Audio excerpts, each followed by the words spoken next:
Hai, hello, salam sejahtera Malaysia. Selamat datang ke channel Fels Lifestyle. Terima kasih kerana terus setia dan terus bersama di dalam channel ini.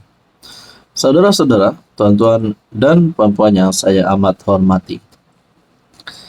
Di saat usia Mahathir yang orang kata sudah ke penghujungnya, walaupun kita tahu ajal dan maut itu bukan manusia yang tentukan, tetapi ramai yang berkata Mahathir kini sudah berada di penghujung usianya.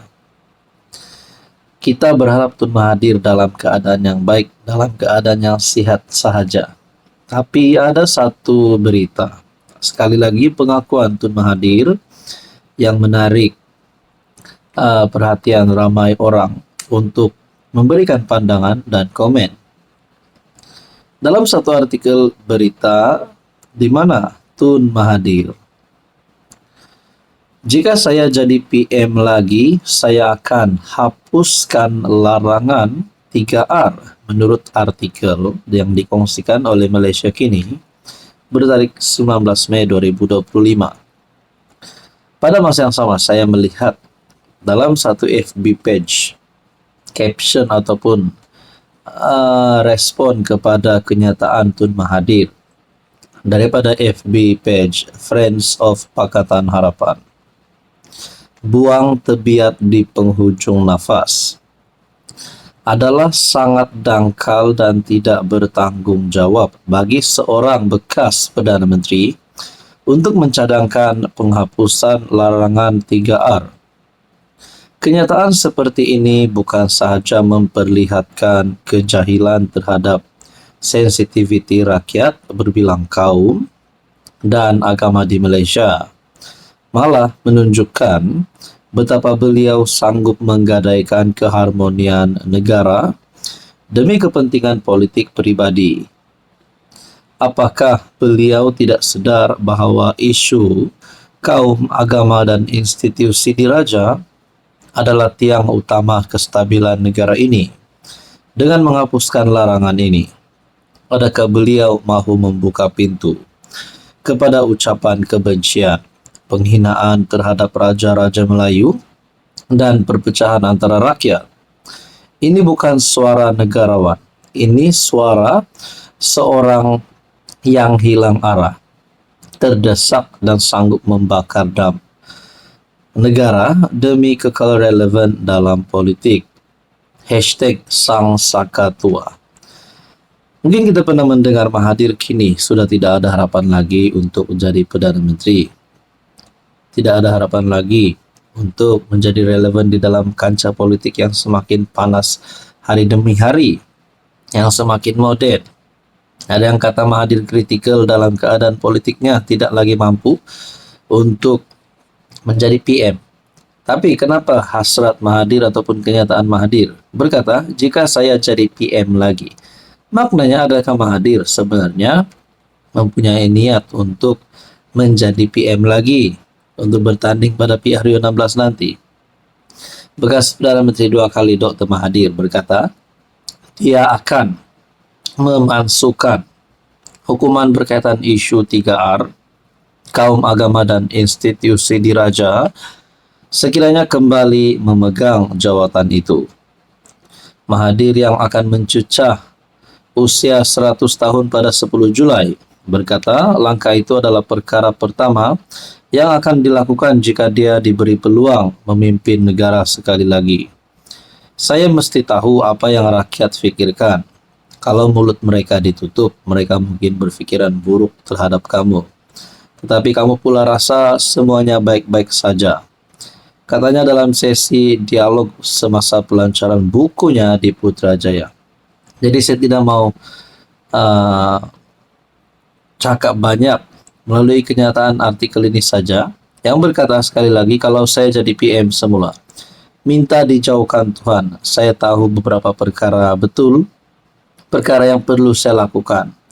Walaupun saya bukan PM, jika kerajaan kini sudi mendengar orang tua ini, saya sedia berkongsi beberapa idea. Nah, pertama, dengan kenyataan Mahathir ini, Adakah beliau boleh dikenakan tindakan undang-undang kalau perkara ini membawa kepada penghasutan?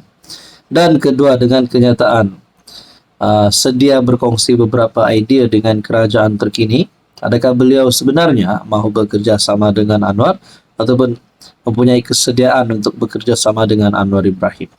Saudara-saudara, berkaitan dengan ini, apa komen Anda? Hai, hello, salam sejahtera Malaysia. Selamat datang ke channel Fels Lifestyle. Terima kasih kerana terus setia dan terus bersama di dalam channel ini.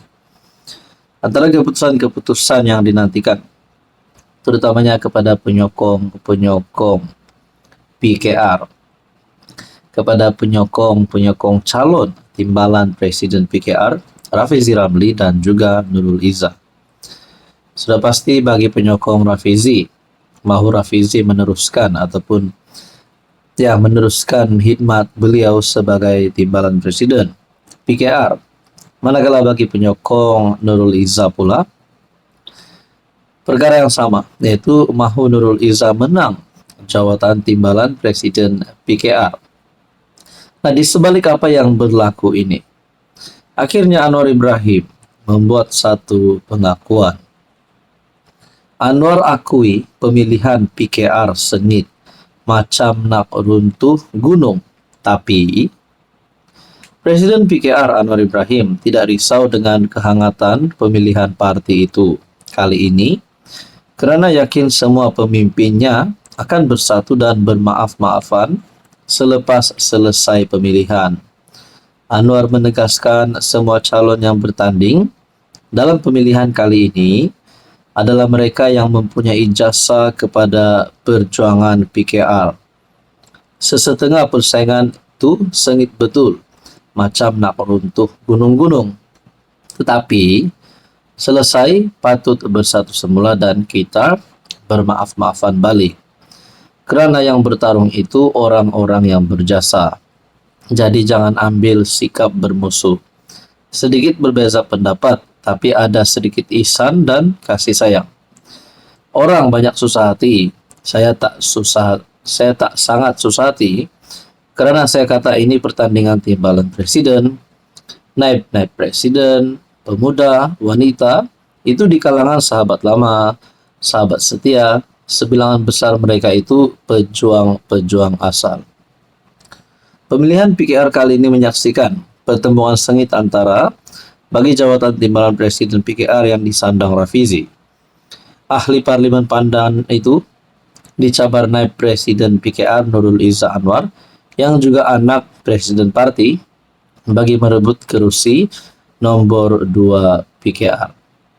Dalam masa yang sama, saudara-saudara yang saya amat hormati, dalam masa yang sama, Anwar juga ada membuat kenyataan. Kalau boleh, kedua-dua calon timbalan presiden saya sokong, kata Anwar Ibrahim. Maknanya, Nurul Izzah pun kalau boleh Anwar nak sokong. Rafizi Ramli pun kalau boleh Anwar nak sokong. Presiden PKR Datuk Seri Anwar Ibrahim berkata, beliau jika boleh mahu memberi sokongan kepada semua calon bertanding pada pemilihan parti. Beliau berkata demikian ketika menyentuh mengenai persaingan jawatan timbalan presiden dan jawatan tertinggi yang lain dalam PKR. Apa komen Anda?